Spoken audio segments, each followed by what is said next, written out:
Yay! Here we go. Facebook has been doing exciting things with the feed and making over itself, and so I'm not entirely sure if this is gonna work, but I see one eyeball. Charity! Hi, sweetie, how are you? Yay! So I guess we're working. Fantastic! Hello! Hi, everybody! Yay! If there are 16 of us, that's good! This is great. I love it when it works. Sound and video, thank you for reporting in, Charity, I really appreciate it. So today it is Saturday. I make it 3:02 p.m. and I am here to chat with you about whatever you want to chat about on a Saturday in August. Hello, Houston! Hi, Kevin. Hello. Everybody's clocking in. That's great. Ooh, I just had a picture of somebody with a mask on, so I thought I would share today's mask with you all. This is today's mask for me. It is, ooh, there we go. It is tea. It is a tea tag mask made for me by a very dear friend. And yeah, I thought, mask of the day. So there's my mask of the day. It's August. Yes, I know. Isn't that crazy? The year that time forgot. So yeah, everyone tell me where you are calling in from if you feel like it. You don't have to if you don't want to, but it always makes me happy to see where you're tuning in from, calling in from. What is this, the 80s? Right. It is a breezy afternoon here in Northern California, in the East Bay, and I'm ready for your questions. I didn't really have anything prepared today. I will share the saga of the Enforcer Enigma first, so here it is. As you can see, this is the proof copy of the book because I still have not gotten the actual finished copy of the book. But as is always the case with one of my books, there's a saga, and that is that this one went to press with a flaw in the last line. So at the very end of the book, it says fiend, and then there's a tagline. And that tagline is actually from the digital edition, and it got into the print edition. So some of you who ordered early, and especially those who ordered from bookstores or the like, rather than online, you have a first edition that maybe has that line in it. So if you have that line, it means you have a first edition. If you don't have that line, it means you have a second edition. So, yay, the great secret. This happened with the previous book as well. You think I would have learned my lesson. Didn't learn my lesson. Now I've learned my lesson. I will be checking the last line of the print edition forever, for the rest of my life. So, yeah. Anyway, so that's the secret behind the scenes information on the print editions of this book, which is you have the line, you got first edition. So yeah, and not much else. That it seems to have gone swimmingly. I had no changes for me in terms of sort of like the numbers of pre-orders or anything given our current situation. So that's good for me, I guess. Excellent. Dick, will you also please share to the Parasol Protectorate group as you're here? Everybody say hi to Dick. That's my moderator extraordinaire, who wanted me to say, if anybody is a Goodreads librarian, so Goodreads with a capital L librarian, Enforcer Enigma has 2 listings on Goodreads, and that is because Amazon now owns Goodreads, and so it auto-generates a secondary listing, and then merging the 2 listings has now become a problem. And I have tried to do it on Goodreads as an author, but Goodreads is not listening to me about merging it. So I think it needs librarian privileges, which authors don't have. So if anybody has librarian privileges on Goodreads, could you see if you can merge the 2 listings? Because that'd be great. Otherwise, it is what it is. So we have a couple of questions, and everybody's being very good so far and putting the question mark at the front of the sentence, which I really appreciate. So if you could please remember to do that, I would be happy to answer your questions. And Charity has the first question, which is, I ride, Charity says that I have mentioned that I ride a bike to my office, which I do often, and what kind of bike I have, which is actually a little bit of an embarrassing thing. It is a bicycle bike. I also rode a motorcycle for years, but I don't ride a motorcycle anymore. But I still can, but I don't own one. But I ride a regular old bicycle, and this is where it's really embarrassing. It is a Schwinn Street Stomper from like 1982. It is the same bicycle I have had since junior high. I know. Yeah, it's a cut down women's style bike. So it doesn't have a crossbar, it's a lowered crossbar. So I can wear it with like a skirt. And I can ride it in a skirt. And it is old and extremely rusty and very beaten up and heavy. It's a 21 speed and it has a wicker basket on the front and it has a pannier holder on the back so that I can do the grocery shopping. And it is the saddest, oldest bike, and I love it unreasonably. I take it into the bike shop for like maintenance or whatever, and I get like, why are you still riding this old clunky piece of junk? And I madly love my bike. I think it used to be blue, it's mostly brown now. Yeah, and nobody wants to steal it ever because it looks like the POC it is, right? It really, like, yeah. So, anyway, that's the bike. It doesn't have a name. Almost all of my inanimate objects have names, but my bike does not have a name, even though it has been in my life for pretty much longer than every other relationship I've had, aside from my parents. Eddie asks if kettle is pronounced like kettle. That is how I pronounce it in my head, and wants to know why I named him that. It is actually a Scandinavian name, a very lesser known one. So if any Scandinavians are watching, you might better know how to pronounce kettle. Kettle is a new character, well, newish character introduced in this book, who's a bear shifter. And so he's a berserker by the standards of my universe. And so he has some Northern European blood in him. So, yeah, but I pronounce it kettle, like kettle. And why not? I like the word kettle, and I thought it was a fun name, and I thought he was just going to be a side character, but he's going to turn into a main character. I suppose I should look up how to actually pronounce it, but I'm terrible at pronouncing everything. I'm a reader, and so I don't know how to pronounce words in any language, including my own, including English. Hello, Helen.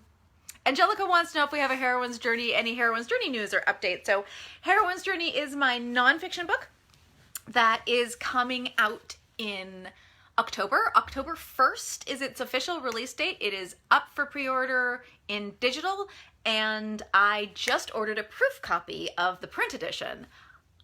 So maybe this time I'll have it before I actually have to list it for sale. So I can actually take a look at it.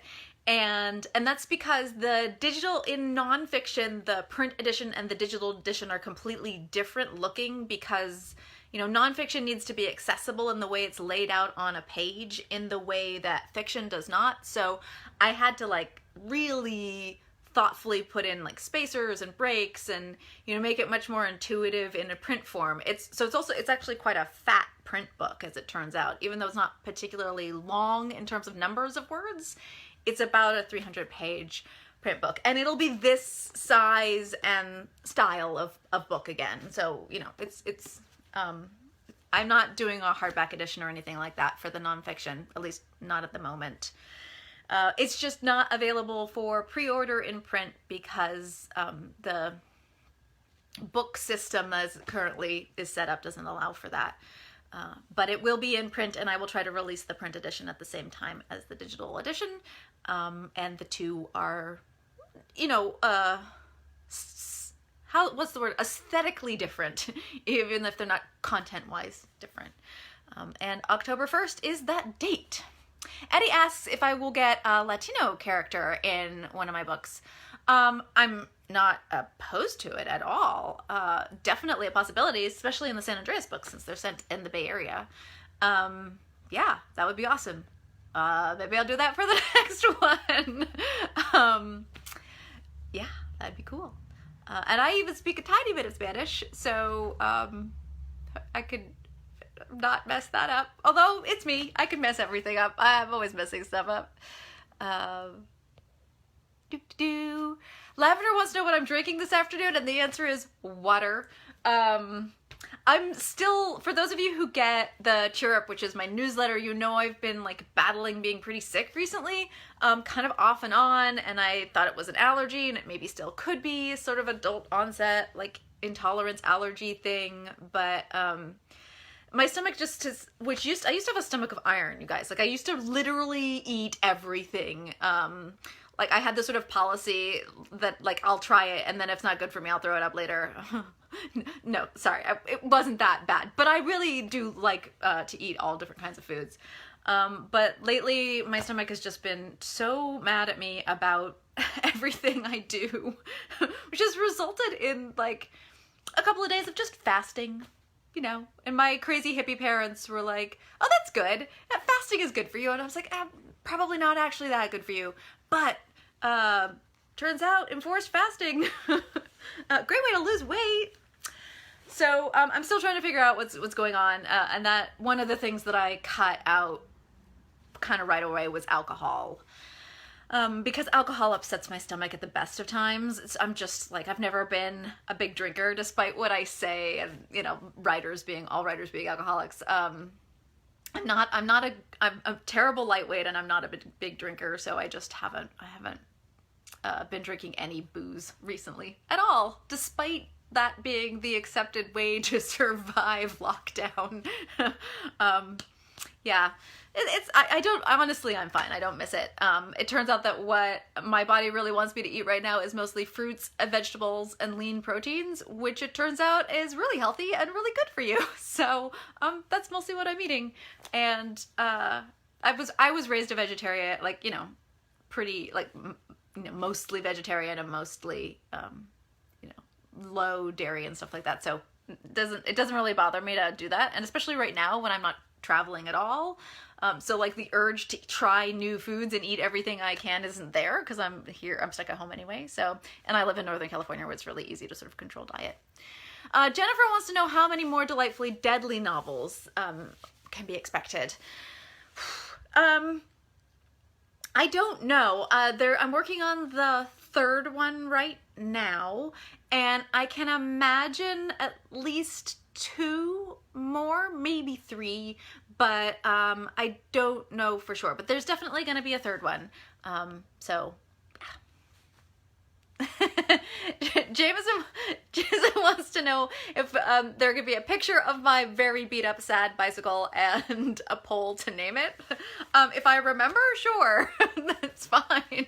I'll post it in the Parasol Protector group. Yeah, I didn't ride it today.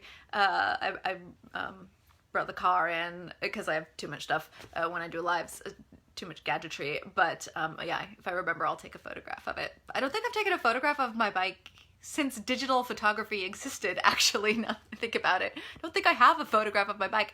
I should take one just because, in case like somebody really does steal it, which would be very weird. It would be nice to have a memory of what my bike looked like. I'm sorry, I keep mentioning bike theft because it's like really common where I live. Bear shifter. Yes, yeah, Kettle is a bear shifter in this book, and I'm actually really excited. It's not so subtly hinted that he's going to be a main character in the next book, and I'm really excited to explore a shifter dynamic that's very different from wolves. Because obviously my dynamics of character are influenced by the animal that that character shifts into. So I've been writing this series, and it's very pack oriented, and they live together and they work really cohesively together as a group. But of course, bears are not like that. Most bears are pretty solitary. So it's going to be interesting to write a character that is a very kind of solitary character, and how he then interfaces with his love interest and, of course, the existing werewolf pack that I've written. Justina wants to know what's keeping me inspired during this rather strange time, and that's a great question, because you know, my previous answer to this is, as a comedy writer, a lot of sources and inspirations I have for comedy is hanging out with my friends, and, you know, they're funny, and me stealing their bits, like, shamelessly. Like, something will happen at a party, and I'll be like, can I borrow that and make it Victorian? So they do inspire me. Like, the people I love inspire me, and the people I am around. So right now it is difficult to be inspired. I find myself going back to things that kind of inspired me in college, and at times when I was a little bit more isolated as a part of my like experience as part of, you know, education and stuff. And that is nonfiction, particularly writing science fiction, but also writing alternate history. Just like reading nonfiction about the time period, I find very inspiring and interesting, or either primary or secondary sources. So I've gone back to like my Baedekers. I've talked about Baedekers a lot, but this is a Baedeker's, which is a travel guide for Victorians traveling in different parts of the world. Now this one is for London. It just happens to be the one that I had prepped in case people wanted to see it. I know I've talked about Baedeker's before, but one of the things they had, here we go, at the back. One of the things they have is maps of, is maps of the time period. So you can kind of see what the streets were named and what things were called, but like during that time. So this is a great primary source for the Victorian era in particular, and I have collected them for years from used bookstores in the UK and anywhere else I travel. I picked a couple up in Edinburgh last time I was there. So, you know, I'll delve into that if I'm going to take my characters to a place. That will just inspire me. If I'm writing science fiction or modern day stuff, I'll pick up, you know, Scientific America or read articles on scientific discoveries. But it is, I mean, reading is the source of inspiration, I suppose, when you have nothing else. And, you know, watching television as well, for me, sometimes, mostly TV is escapism. But I've talked about recently that I've been really getting into like Asian dramas. So, Eternal Love is one that I watch. It's on Netflix. It's really good. It's very atmospheric, and I'm very kind of influenced and interested in the pacing and the different kind of ideas about what's romantic and what's love and what represents affection and what represents intimacy. And those things kind of interest me and influence me to a certain extent in how I'm approaching specifically this book that I'm currently working on, which for me is very different. I've never done, this book is taking place over a long space of time. It takes place over 40 years. And so I've never written anything like that before. So I'm kind of looking at love stories and stories in general and how they handle time lapse and how they handle space, like spacing a romance and spacing intimacy and spacing affection out over time. So that's, those are a couple of things that I've been doing, but I think it's different for everybody. And I was talking about this a little bit recently in a previous live, which is, I feel like right now creatives are under sort of interesting stressors because we can produce, because most of us, the freelancers of the world, this world crisis has not materially impacted our lifestyle, for lack of a better word, in terms of going into the office or anything like that. But it has impacted emotionally and mentally and physically how we're relating to our reality. And part of the stress is that in many cases we're now the only income earners, but also we're supposed to be still writing and drawing and sewing and doing all of these things, because from the outside looking in, things really haven't changed that much for us, and yet they have. And so I was talking on the previous live about the fact that I feel like creatives in particular, I mean everyone right now, but creatives need to be compassionate towards themselves right now. It's hard to force your muse to function under stress, and we're all under stress. So the other thing to do is just be like, it's okay. My creativity is going to return to me eventually, and I have to be graceful with myself and others about that.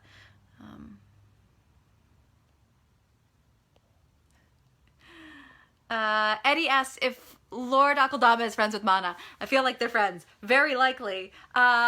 So Mana went to the New World without ever going through the UK. So I don't know if they ever meet each other or would have met each other. But maybe they're virtual friends. I don't know. Robert says that my last few books have felt lighter in tone and happier, more joyful. Has this been on purpose or by chance? That's a really good... That's an interesting observation. So the Delightfully Deadly last book was intentionally... This book was intentionally extremely upbeat and positive. Although, of course, it was written last year, so it wasn't written during this particular crisis. I don't actually think of this one as that much lighter or tonally different. Although I suppose that the romance part of the equation is a little bit, it's gentler is the way I refer to it. And yes, I pushed this one earlier to production and out into the world because I wanted everybody to have something kind of lighthearted and fun and silly sooner rather than later. But no, not intentionally. I do try to stay away from darker topics. I mean, sometimes the book can't help it, right? Fifth Gender was dealing with murder or death, and so, you know, it had to have sort of darker themes and stuff because that's part of the mystery of the book. But yeah, maybe I am leaning. I have been thinking about writing something a little bit sadder and more serious, but like I just don't know if I can handle that or even want to put that out into the world right now. So Eddie wants to know what words I know. Well, in Spanish. The answer to that is most food, because I speak Spanish because I took it at high school level, and then I had to pass a fluency exam for my viva for my PhD, which I never finished, but I still was almost done with it. So I went and did a fluency immersion program in Cuernavaca. But I don't speak it very well. And fortunately for me, I excavated in Peru, the highlands, where they speak Spanish very clearly and very slowly, which made it very easy to get by. But like most non-native speakers with terrible ears, me, I understand a lot more than I speak. And I can tell... I have a couple of swear words under my belt, and I can order almost every food and most fruit, because I like fruit a lot. So those are the things I know in Spanish. Someday I'll go and do another immersion program. That seems to be the best way for me, at least, to learn a language, is just to put myself in a situation where I don't have a choice and I have to speak the language. Becca wants to know if the Enforcer Enigma is coming out in audio. Yes, it is. Kurt is not recording it until next month. In order to get him, that's just the way it happened. He's very busy right now. A lot of audio people are extremely busy right now. It's one of those industries where authors were like, oh, I should get my audiobook going, and so booked a bunch of money. So he's just booked up. And it takes him at least a month to record the book, and then it takes Brian about a month, Brian's my producer, to quality check it and do pickups and do all that stuff. And then it takes Audible about a month to upload it. So, 3 months is my hope. But, it's just the way it is. If I wanted to keep him as a reader, I could have gone to a different reader, but that you don't know. If you get a new narrator, then sometimes they're going to make more mistakes, and so puts more work on Brian, so it's just going to take longer at his end. You just don't know what the situation is. So in the end, I was like, we'll just take a delay on this audiobook and go with Kurt, because I like him so much. So, Lavender is asking a question about characters. Regarding my characters, do they come to me with a certain image or physical characteristics, or do I have control over that? Some of them spring fully formed from my psyche, and physically, image-wise. Some of them are very informed by kind of often character actors, not like mainstream actors, but sort of character actors, or lesser known sort of British actors, or actors of the olden days who are now departed, that kind of thing. But yeah, I see. This is hard because eventually what I end up doing is like going out and looking for people that look how I imagine them, and then I start imagining those characters as those people that I've like pinned on my Pinterest board and stuff. And so sometimes I can't remember which came first. Me just conceiving of the name of a character and the role they have to play, and then finding an image of them, or me having an image of them and then finding an actor who matches that image and then just favoring that actor or whatever. You know, like it's difficult to figure out how the creativity, where it wells from. So sorry, I don't have a clean answer for that. It's not simple. Annie asks if we'll ever see Kevin fall in love, not lust. Maybe. Maybe. Do I mean Crohn's? I don't think so. Oh, that might be a comment that wasn't meant for me. Annie, I answer your question. Eddie wants to know who the third Delightfully Deadly novella is, and I'm not telling you until it's written. Meh. Oh, LaShawn wants to know if all the vampires are gone, and if we have vampires in the San Andreas universe. How about we put it that way? And the answer to that is we have vampires if I need them. So until then, I don't know what happened to them. Reese is trying hard not to squee, which is great. You can squee if you like. No one can hear you. or maybe someone can hear you. But I'm catching up to people's comments. Robert wants to know if Kevin is queer or straight, and so far he's been pretty straight. He's my token straight. I mean, Lovejoy also identifies as straight. Oh, Lacey wants to know, this is a 20-minute delay question, so, but I can go with it. In my opinion, what Travelodge is the most accommodating in terms of pillows, tea, breakfast, and why? Of the hotel chains you're talking about. By preference, I tend to like a Renaissance, but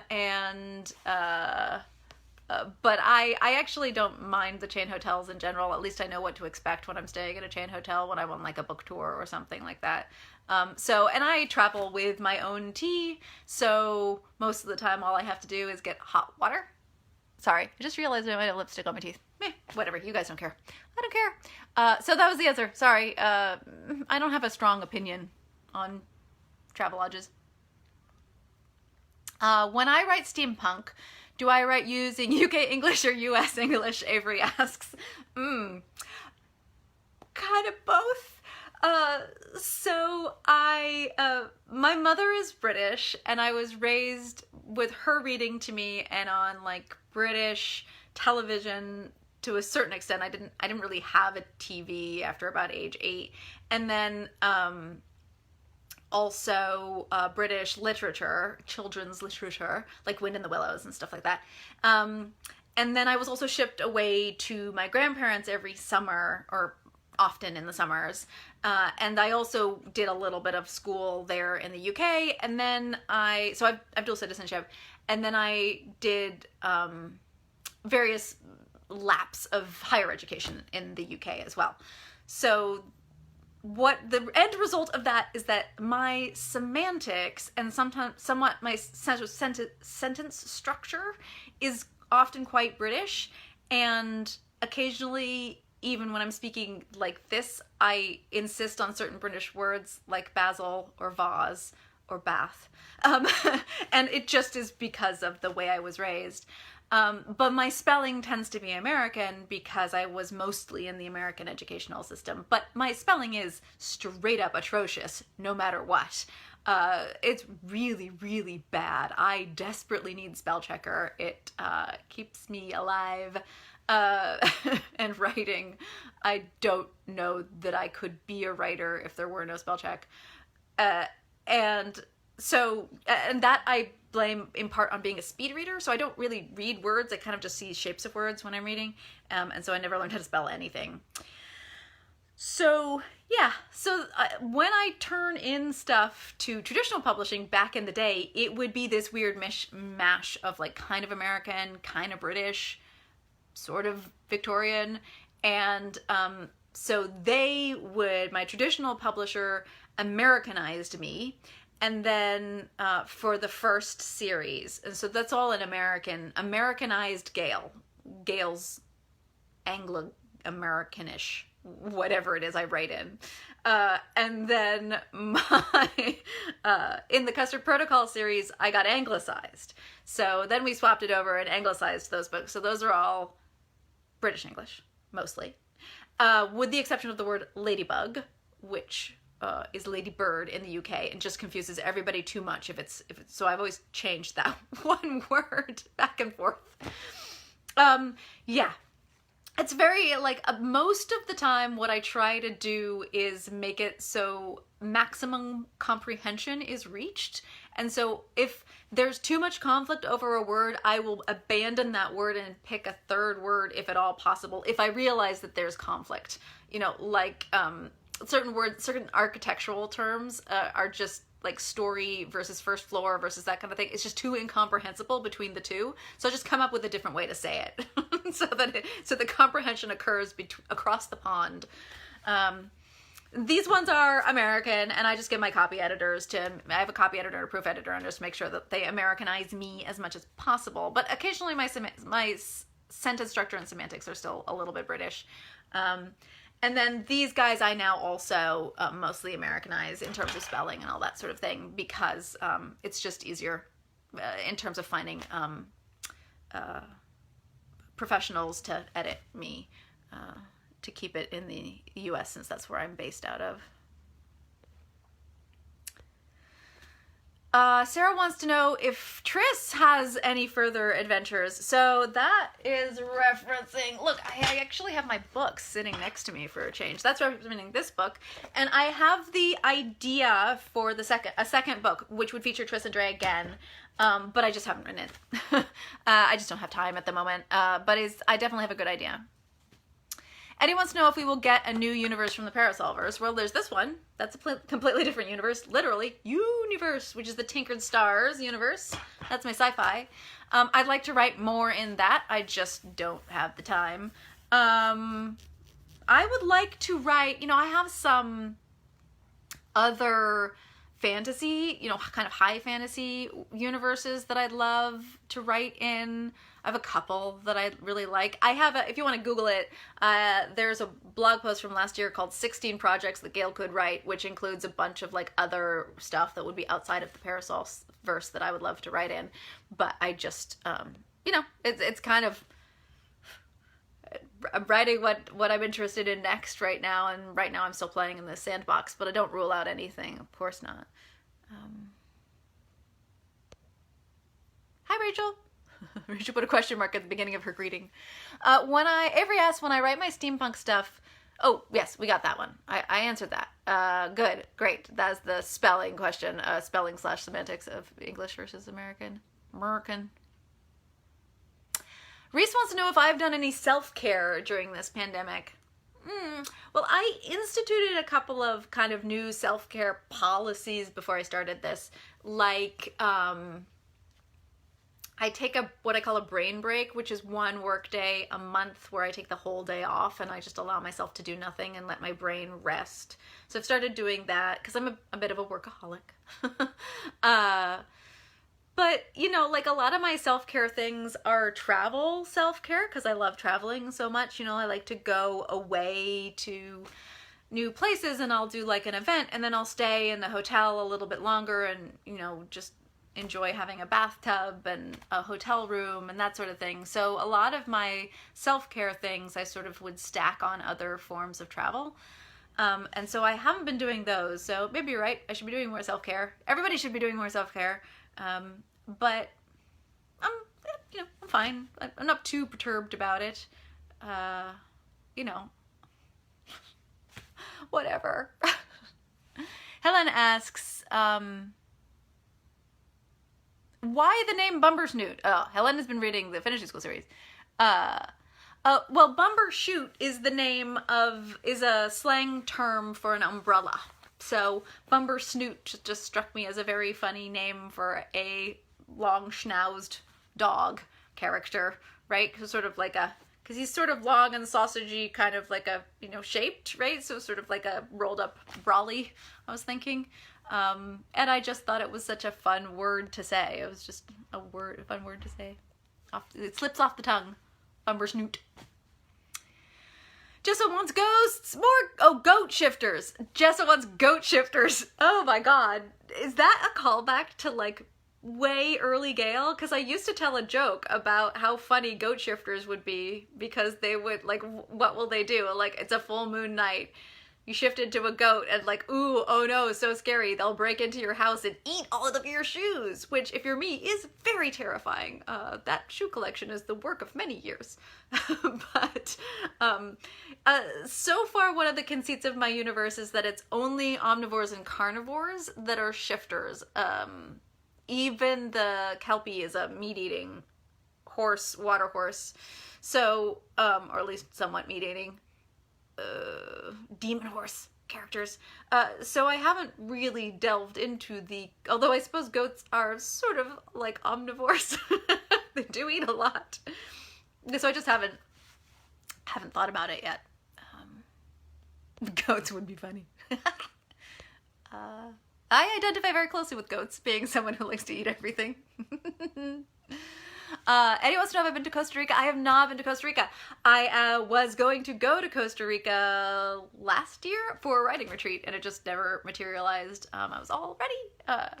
But yes, I would love to go. Love to go. I'm under-traveled in Central and South America and all of the kind of islands adjacent on it. Like, I'm under-traveled in general. But yeah, a lot of that part of the world I haven't been down to, and I want to go. Aside from Peru and Mexico.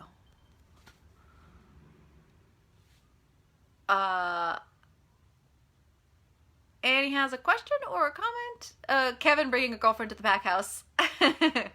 I think that would be really fun, and I might depict it at some point. I don't know the plot for the next San Andreas book, so that one's sort of, I have to let my hind brain cogitate and come up with that. Maggie wants to know, yes, whether we get to read about water shifters in action underwater. Yes, I do know that will be in the next San Andreas book, so yeah.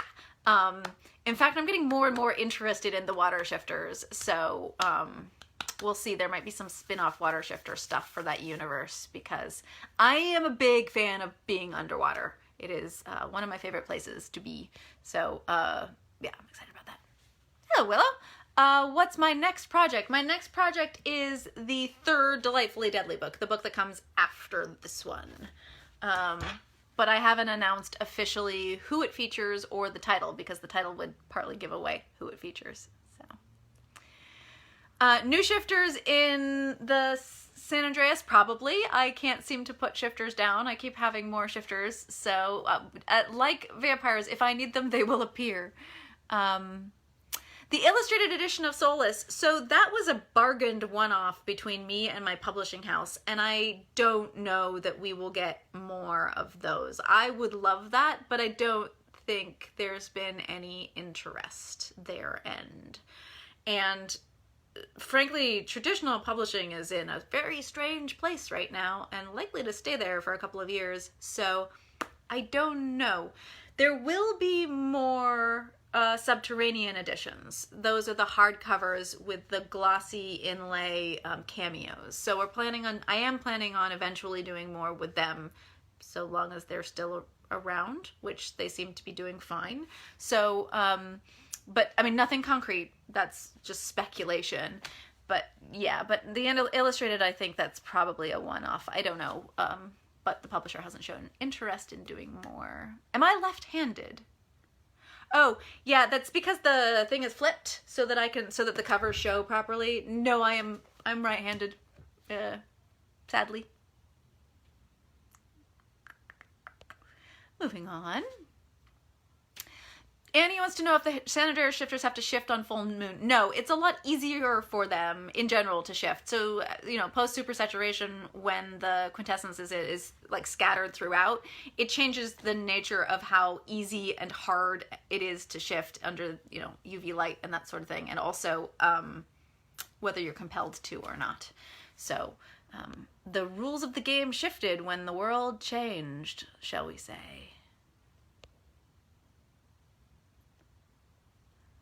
Yes, Clay also wants more of the underwater shifters.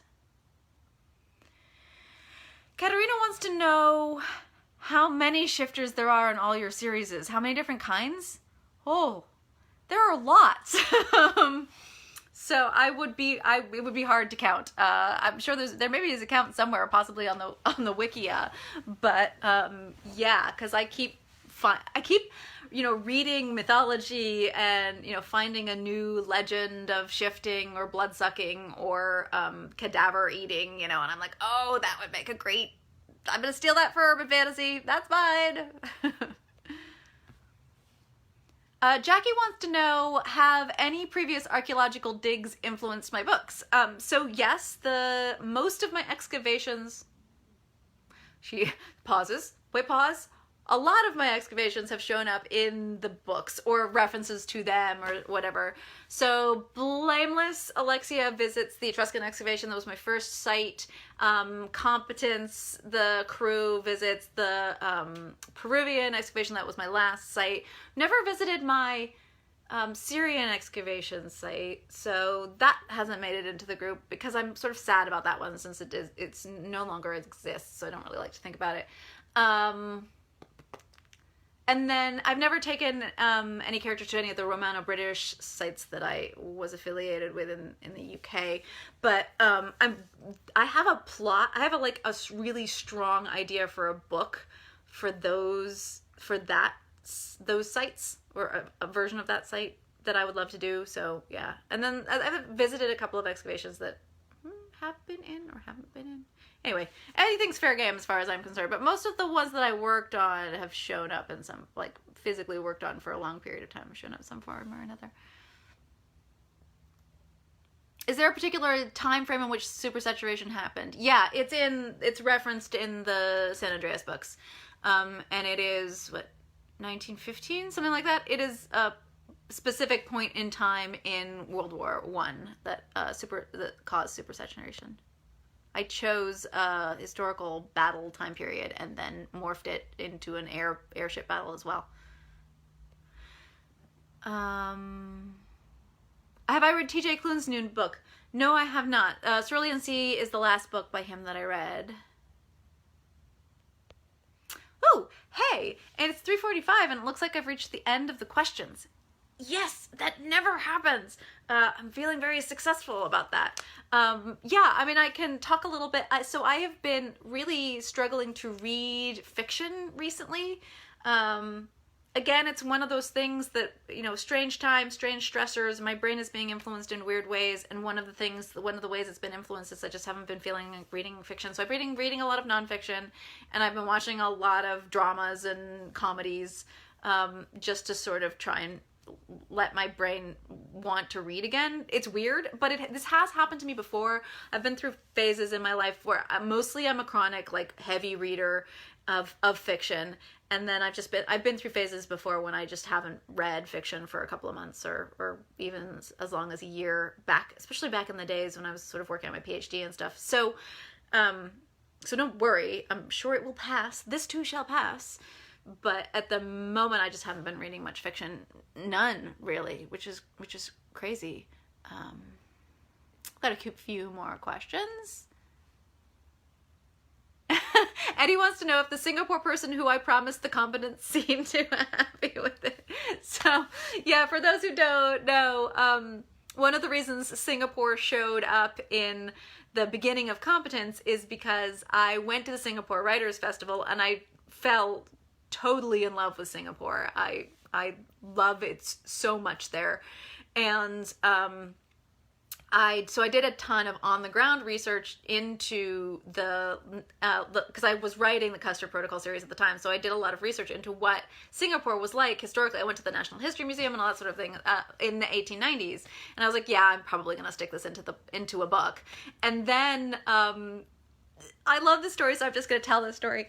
So I have this panel at the Writers' Festival, and my lovely handler is like, you need to get up and come in early for this panel. And I'm like, okay. She's like, it's very, very important that you come at least a half an hour early. And I was like, okay, sure. Can you tell me why? She's like, no, but it's very important. And I was like, okay. Like she just seemed so serious about it. And so I come to the festival location about a half an hour early, and I'm sort of hustled in by this group of people into this room. And then I'm sat on a couch and I'm like, what's going on? They're like, we have to interview you. And I was like, you have to okay, I wasn't warned about that, but I'm all dressed up, I'm ready to go. And they're like, a member of the government wants to meet you. And I was like, oh. And then of course it's me. So my first thought is, what did I say on Twitter? Am I going to be arrested? Am I in trouble? What have I done? Oh God, Twitter. So, and then this just most stylish, beautiful woman comes wafting into the room. I mean, like, I can't even articulate it. She's amazing. And she's like, I'm Sim Ann, and I'm the Minister of Culture for Singapore, and I love your books. And I was like, oh, okay, that could have gone very wrong, but it went exactly right, thank heavens. And I was very flustered, and but she was so sweet and so nice, and we just had a great conversation. And she's like, will you put Singapore into one of your books? And I was like, okay, sure, I'll put Singapore. So I accidentally promised, a state leader that I would put their country into my book. So I kind of had to do it after that. So I did. And the whole merlion thing comes from Singapore because they have a merlion statue in their harbor. So yeah, so the whole joke about the merlion and having to be a merlion at the beginning of Confidence comes from this whole situation. But I've never heard back from her. I don't know if she read it and appreciated it, but the Singapore Straits Times interviewed me for both my visit when I was there, which is their sort of main newspaper, and for when Confidence came out. So, and the Minister of Culture might or might not have something to do with that. I'm not sure, but yeah, she was like, am I your first politician fan? And I was like, I don't know, but I think so. You're definitely the first one I've met. Yeah, chalk it up. Like, I like to joke, as a writer, you have all of these kind of goals and ambitions that you want. For a lot of science fiction writers, it's sort of like winning a Hugo Award or winning a Nebula Award. Those sorts of things. But there are also all of these goals that happen to you that you don't even realize you got to have. And I was like, and meeting a minister of state in a foreign country was like, oh, there's a bingo box I didn't know I got to cross that bingo box off. Yeah, it was truly a remarkable experience, I have to say. May or may not have influenced my abject love for Singapore, but I think that's probably mostly food-based, because the food there is so good. Annabelle asks, I've been planning to write more teen books, YA books. Your kids liked them. I would like to. Young adult's is sort of a different thing, or teen, or new adult, or middle grade, all of which I've thought about. And I was thinking about writing another series, and it actually got all the way to acquisitions. And then in the end, the marketing department turned it down. They didn't think it would sell well enough. And so if I wanted to do traditional, I'd have to come up with a new series to pitch and write. And I'm not against that. I just haven't been inspired by another series that Trad would like. The other thing about me and series is when I write a series, it means I stop writing everything else and just focus on that series until the series is done. It's just how I work. So I would have to be able to plan a series into my schedule to write young adult. I could do like romantic comedy or something like that, like a standalone young adult, and I've thought about that, but again, it would be trad, and I'm a little concerned with what's going on with New York and traditional publishing right now, both in terms of their policies and their business model, and also in terms of how they're going to survive what's going on right now, geopolitically and in the United States. So, yeah. So it's on the back burner as a thing I would love to do again, definitely. And I think I've probably a handful of pretty good ideas for different young adult books and or middle grade books and or series, but none of them are pressing on me to write them right now. And if one of them does, that's when I'll start to think about what I would do with it and how. Willow asks what I'm watching. So I confessed this to the Cheer Up recently, but I'm watching a lot of Asian dramas mostly on Netflix, and the two that I really enjoyed and would recommend are Love 020, the series, not the there are two. There's a long series and there's a short movie, and I like the series better than the movie. And Eternal Love. Those are the two I've really enjoyed. The Untamed is getting a lot of watching, but I just, for some reason I just couldn't get into it, although it's definitely right up my alley, but I couldn't get into it. So those are the two. And then I've been watching YouTube a lot of Thai gay rom-coms out of Thailand, which has occasioned me going on a deep dive into Thai culture and Thai language, and calling up my friend Piper, who does 20 Minute Delay, the podcast with me, who's Thai, and having, Piper, explain this thing to me. Talk to me about polite particles. I don't understand. And so that's been really fun. So I'm really getting into the Thai language in particular. I find it totally fascinating. Yeah, I like a really structured, rule-bound language. It's very interesting to me. So I've been enjoying that.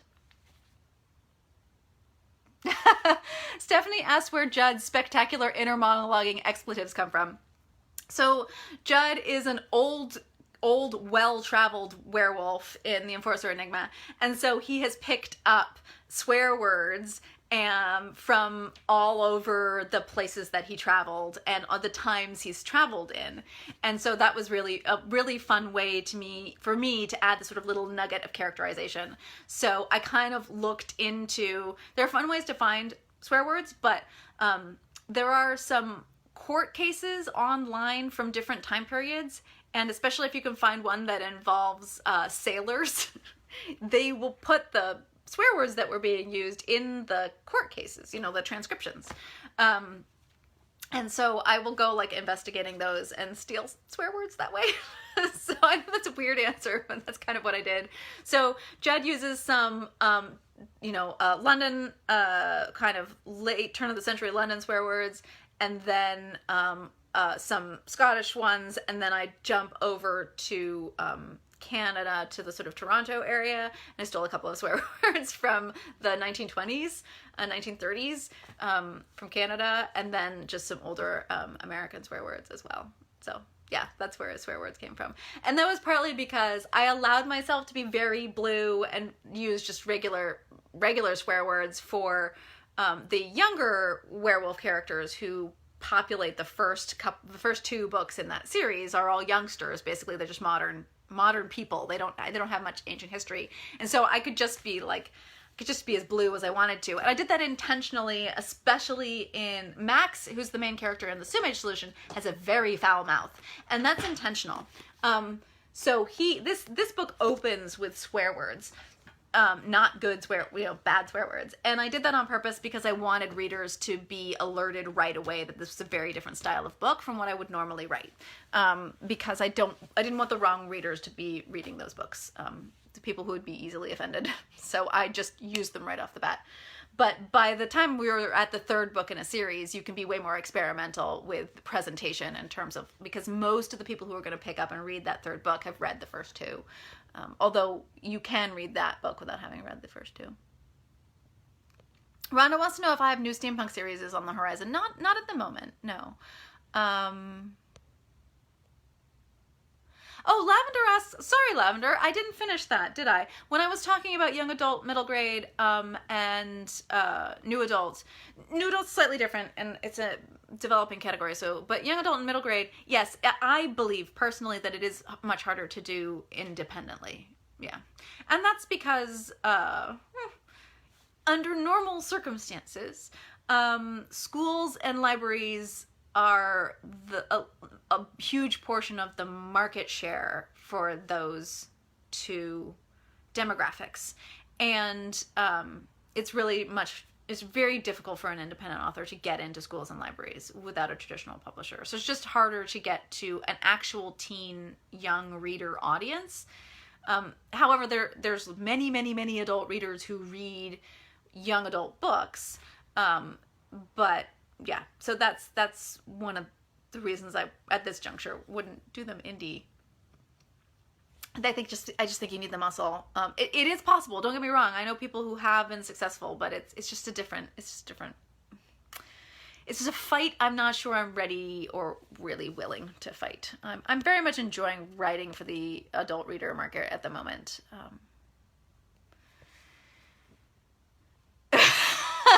Rhonda asks if I could sing Fang Fang Fang. Oh my god. This is good. I think we're going to end on this question.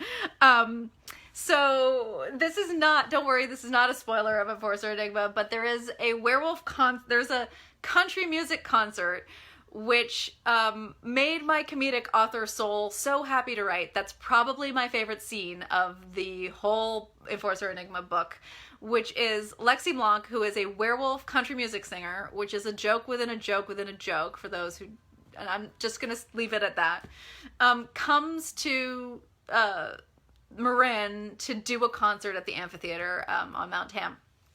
And she hires the local werewolf pack to be bodyguards. And so this country music concert happens, and what you get are the lyrics of her singing and then the werewolves, who are all on comms together, commentary on what's going on the stage. And I had so much fun writing that scene, I could hardly contain myself. But I did write her #1 best-selling hit, which is this song Fangs, Fangs, Fangs, which is a country music ballad about a werewolf and a human being in love and how impossible that is because, you know, one of them is a predator. And there's so much stuff going on with that. There was me poking fun at the music scene. There was me poking fun at paranormal urban fantasy with humans and werewolves, you know, and lost love relationships. There's just... And so I was working on that scene quite a bit when I was at my last writing retreat, which was literally the last thing I traveled to before we went into lockdown. And at that event, this is an event that I do every year, and it takes place in the South. And one of my friends, MJ, is actually a really, really good singer. Actually, a couple of my friends who are there are really good singers, and also from the South. And I am a terrible singer, really, really not good, not a skill set I have. And so I and we read our scenes out loud when we're working on them. So I would be reading part of the scene out loud, and then I would have to try to sing the country music parts. And honestly, I have no idea what Kurt is gonna do. But so I made up a tune for Fangs, Fangs, Fangs, and I sang it very badly, and I feel really sorry for all of my friends at that retreat who had to put up with me singing it at them. It's very embarrassing. So there's an apology in the acknowledgements to all of them. But MJ, who's a good sport, just had so much fun with that. And then afterwards, while we were, you know, walking around the house together on this retreat, would just spontaneously, every time we passed in the hallway, she would start singing Fangs, Fangs, Fangs at me. And she's really good. So she made it sound like a really good song, but it sort of turned into my theme song because she would sing it at me all the time. The malarkey that us authors get up to when there's 22 of us in a house together. But yeah, I have contemplated pinging her and being like, MJ, will you just like drop tracks on Fangs, Fangs, Fangs? But you know, that's a big ask of a friend. So that's the long answer. The short answer is I will not sing you Fang Fangs Fangs because I'm not singing. Nobody wants that. Trust me, nobody wants that. And on that note, we're gonna shut this live down. Thank you all so much for tuning in and asking great questions. And we'll do another one next month because you are the only human contact that I have anymore. So, yeah, usually second Saturday of the month is when I try and do these. So hopefully I will talk to y'all then. Stay safe, stay sane, and try to be compassionate to yourself and others.